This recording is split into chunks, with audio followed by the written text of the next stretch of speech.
Kali ini, saya akan menceritakan pengalaman teman saya yang bernama Danang.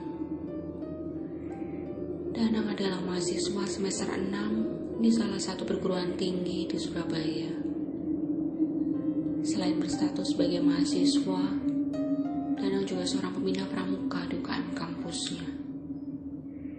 Dan pengalaman mistisnya pun dimulai saat ini yang menjadi pembina pramuka. Waktu itu, Danang bersama teman-temannya akan melakukan survei lokasi di daerah pantai utara Jawa Timur untuk kegiatan orientasi mahasiswa baru. Danang bersama kelima temannya, Dimas, Andri, Ari, Iwan, dan Jaka, sedang bersiap untuk berangkat ke daerah pantai utara Jawa Timur.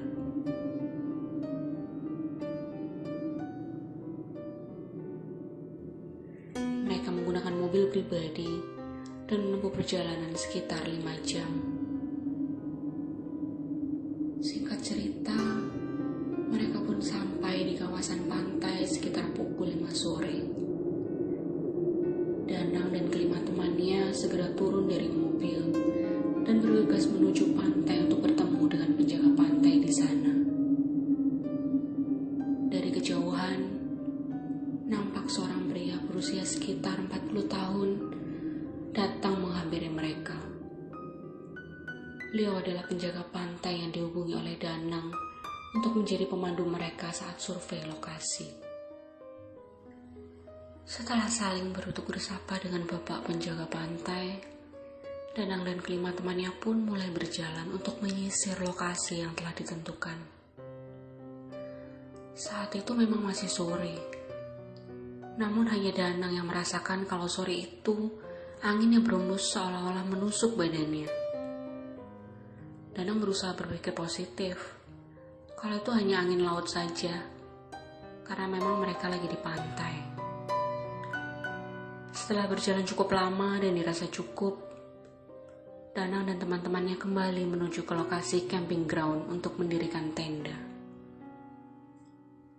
Selama perjalanan balik ke camping ground, mata Danang sering sekali melihat ke arah bibir pantai, seolah ada yang menariknya untuk melihat ke arah sana. Tatapan mata Danang pun terhenti saat ia melihat bangunan kayu yang terlihat masih kokoh tanpa pintu dan jendela. Dan Danang melihat 3 sosok wanita sedang berdiri memandanginya dan teman-temannya. Saat itu, Danang hanya diam saja. Ia pikir apa yang dilihatnya hanya halusinasi. Danang pun menoleh ke sisi lain arah perbukitan, dan ia melihat sebuah kerajaan besar. Entah itu benar atau memang Danang sedang sial saja, karena bisa melihat hal seperti itu. Namun lagi-lagi, Danang memilih untuk diam dan menyimpannya sendiri tentang apa yang dilihatnya barusan. Sesampainya di camping ground, bapak penjaga pantai langsung berpamitan kepada Danang dan teman-temannya, karena ia hendak pulang untuk mandi, sholat, dan makan terlebih dahulu. Beliau mengatakan akan kembali ke camping ground setelah semua kewajibannya selesai. Sepeninggal si penjaga pantai, mereka pun langsung siap-siap untuk mendirikan tenda dan menyiapkan makan malam. Selama itu pula, Danang mencoba diam dan tidak tega untuk menceritakan apa yang sudah dilihatnya tadi ke teman-temannya. Tak berselang lama, si penjaga pantai datang kembali menghampiri mereka. Bapak ini sengaja kembali menemui mereka untuk menceritakan apa saja yang ada di daerah pantai dan larangan-larangan yang ada di sana. Ternyata banyak sekali cerita sejarah yang dia ceritakan, hingga cerita mistis yang ada di sana. Konon katanya, di daerah perbukitan itu terdapat kerajaan gaib. Dan ketika mendengar itu, jantung Danang pun langsung berdegup kencang diikuti keringat dingin. Tidak hanya itu saja, bapak itu menunjuk rumah yang berada di pantai sambil bercerita bahwa di sana ada sosok 3 wanita. Setelah selesai bercerita, bapak itu kembali pamit pulang dan mereka pun melanjutkan rapat agenda. Saat melanjutkan rapat itulah Danang memberanikan diri untuk menceritakan apa yang sudah dilihatnya tadi ke teman-temannya.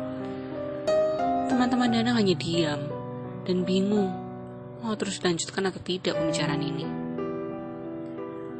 Udah, gak usah dipikirkan.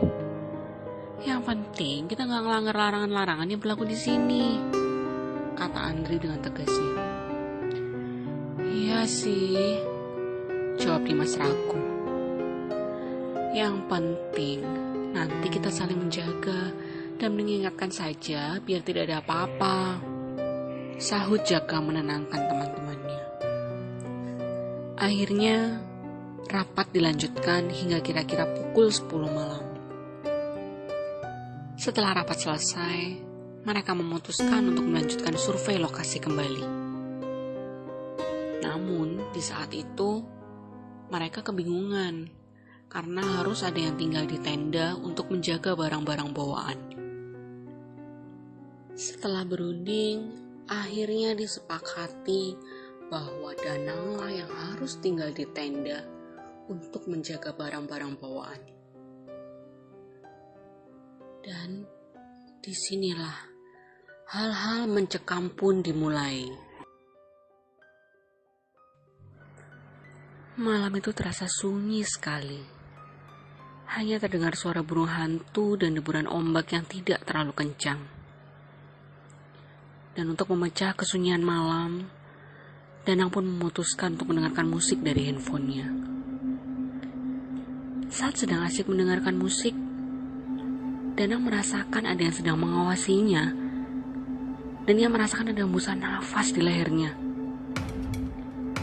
Danang pun spontan menoleh mencari sumber hembusan nafas itu. Namun, malah bayangan putih berkelebatan yang dilihatnya. Akhirnya Danang mencoba menenangkan diri dengan sedikit bernyanyi untuk membunuh kesunyian dan rasa takutnya. Tapi lagi-lagi gagal. Fokus Danang terarah kembali pada rumah di pinggir pantai tadi. Samar-samar, Danang melihat 3 sosok wanita melayang mendekatinya. Ingin rasanya ia berdiri untuk lari. Namun, kakinya malah berasa tidak memiliki tenaga. Danang pun hanya diam dan berdoa saja melihat dirinya dikelilingi makhluk-makhluk tadi. Danang hanya bisa menunduk dan sesekali melihat ke arah teman-temannya yang sedang melakukan survei. Sekitar 15 menit dari itu, Danang melihat ada cahaya senter dari arah tempat survei tadi. Timbul lagi rasa takut Danang. Itu benar-benar teman saya atau bukan ya? Katanya dalam hati. Dan beruntunglah yang datang memang benar-benar teman Danang. Semua kejadian ini Danang putuskan untuk menyimpannya sendiri dan tidak akan memberitahukan hal ini kepada siapa-siapa. Karena Danang tidak ingin jika teman-temannya dan peserta orientasi menjadi ketakutan seperti dirinya.